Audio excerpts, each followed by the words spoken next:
नमस्कार दोस्तों, व्रत की कहानी बाय निकू यूट्यूब चैनल पर आप सबका स्वागत है।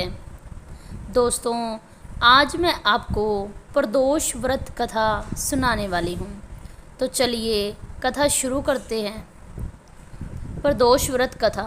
प्राचीन काल में एक गरीब पुजारी हुआ करता था। उस पुजारी की मृत्यु के बाद उसकी विधवा पत्नी अपने भरण पोषण के लिए अपने पुत्र को साथ लेकर भीख मांगती थी। एक दिन उसकी मुलाकात विदर्भ देश के राजकुमार से हुई, जो कि अपने पिता की मृत्यु के बाद दर दर भटकता था। उसकी यह हालत पुजारी की पत्नी से देखी नहीं गई। वह उस राजकुमार को अपने घर ले आई और उसे अपने पुत्र जैसा प्यार देने लगी। एक दिन पुजारी की पत्नी अपने साथ दोनों पुत्रों को लेकर शांडिल्य ऋषि के आश्रम में गई। वहां उसने ऋषि को शिवजी के प्रदोष व्रत की कथा सुनाते हुए सुना और उसने शांडिल्य ऋषि से व्रत की विधि पूछी तथा घर जाकर अब उसने प्रदोष व्रत रखना शुरू कर दिया। एक बार वे दोनों बालक वन में घूमने के लिए गए। उनमें से पुजारी का बेटा तो घर लौट आया, परंतु राजकुमार वन में ही रह गया। उस राजकुमार ने गंधर्व कन्याओं को क्रीड़ा करते हुए देखा तो उनसे वह बात करने लगा। उस कन्या का नाम अंशुमति था। उस दिन वह राजकुमार घर देरी से लौटा। राजकुमार दूसरे दिन भी उसी जगह पहुंचा जहां अंशुमति अपने माता पिता से बात कर रही थी।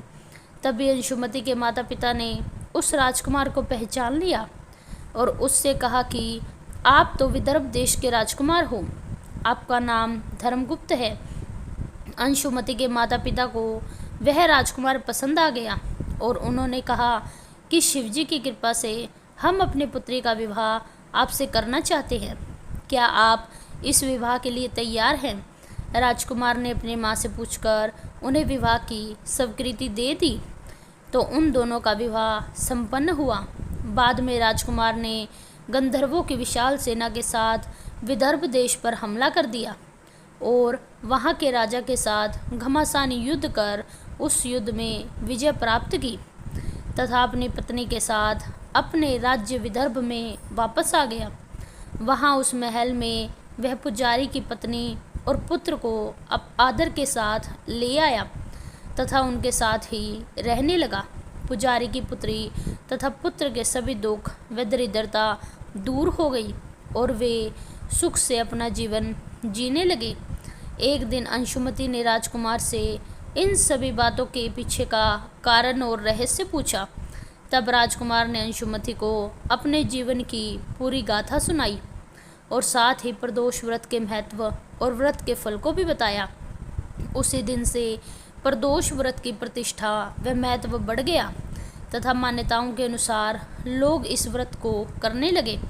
कई जगहों पर अपनी श्रद्धा के अनुसार स्त्री पुरुष दोनों ही इस व्रत का पालन करने लगे।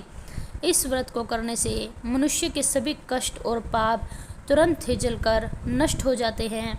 इसमें किसी भी तरह का संशय नहीं है एवं मनुष्यों को अपने अभीष्ट फल की प्राप्ति होती है। बोलो गौरी शंकर भगवान की जय। दोस्तों, यदि आपको यह कहानी पसंद आई तो मेरे चैनल को सब्सक्राइब करें, वीडियो को लाइक करें और कमेंट में जय श्री सीताराम अवश्य लिखें। धन्यवाद।